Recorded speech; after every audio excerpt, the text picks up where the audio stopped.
But we understand the SHS is taking chunk of what the basic level is supposed to get. What really is the gap there? A significant amount of money is being invested in the free senior high school program, yes. But the reality is that the allocation for this year represented 11% decline compared to last year's allocation. Last year, about 3 billion cedis was allocated to free senior high school. This year, only 2.7 billion cedis was allocated to free senior high school. So when we are seeing an increase in the number of enrollments onto the program, what we are witnessing is actually a gradual decline in the budgetary allocation. Beyond that, it is concerning to look at the disbursement rate, the rate at which the Ministry of Finance disburses allocated funds. It is not too encouraging. We are not more than 70% disbursing what was approved, for 2023, even though the year is ending. So stakeholders have expressed concern, not just about the decline in the budgetary allocation, and not only to free senior high school, but other aspects of the education sector, but also most importantly, about a seeming disconnect between the policy objectives of major education sector interventions like the free senior high school and free basic education and the disbursement plans of the Ministry of Finance. It appears that the Ministry of Finance is disconnected from the cash flows required by the Ministry of Education to run these very, very important programs to achieve the policy objectives.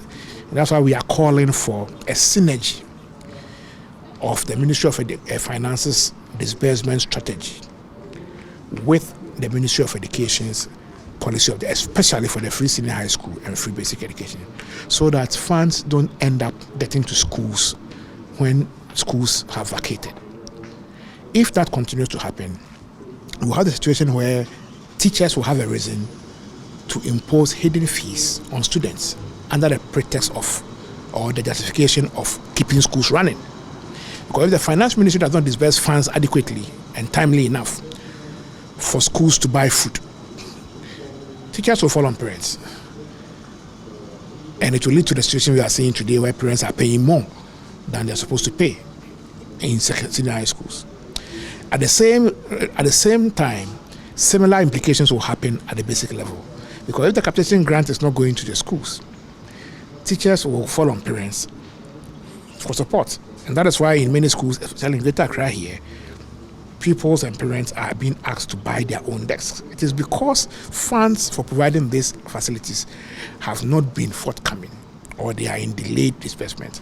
And that is why I'm saying that it's important for the Ministry of Finance to connect with the cash flow of major interventions in the education sector. Other than that, we will have that incongruity leading to the imposition of costs to parents when such free public education programs are supposed to be free. Were there other issues that your research find out or highlight? Research establishes that the Student Loan Trust Fund, which is a fund meant to finance the administration of student loans to tertiary students, is not in a healthy condition. Student loans are in arrears. If we expect tertiary students to enroll, complete their full cycle of tertiary education without difficulty, without dropping out, without affecting the quality of their learning, the student loan must be, the funds for running the student loan must be available at the beginning of the academic year. A situation where government has committed to increase tertiary enrollments, gross tertiary enrollments, to 40% by 2030. Now, in the last medium term, the target was to reach 25% gross tertiary by 2021. At the end of that medium term, 2021, government was at 19%. It means we missed our medium-term target for gross tertiary enrollment by 2021. We are in a new medium term. Most importantly, very few years to 2030, which is the finish line for the Education Strategic Plan. And again, the finish line for the SDG goal, SDG. At this point, we are doing about 21% of gross tertiary enrollment. We have 20 percentage points more to go to meet our targets. But a major reason why, in spite of about 400,000 students completing senior high school, less than 40% are able to transit to tertiary level, is financing. And financing because the student loan system, the public scholarship systems, have been designed that it only serves you when you become a student. But the reality is that many people are unable to become students in tertiary institutions because they are unable to pay for admission fees and become students in the first place before applying for student loan or scholarships.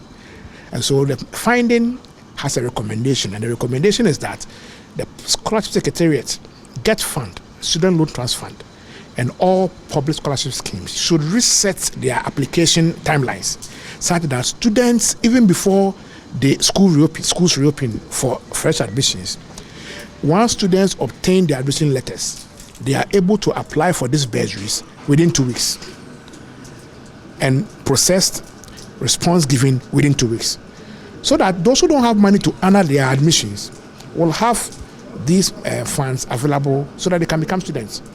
That is the greatest point of need of prospective tertiary students.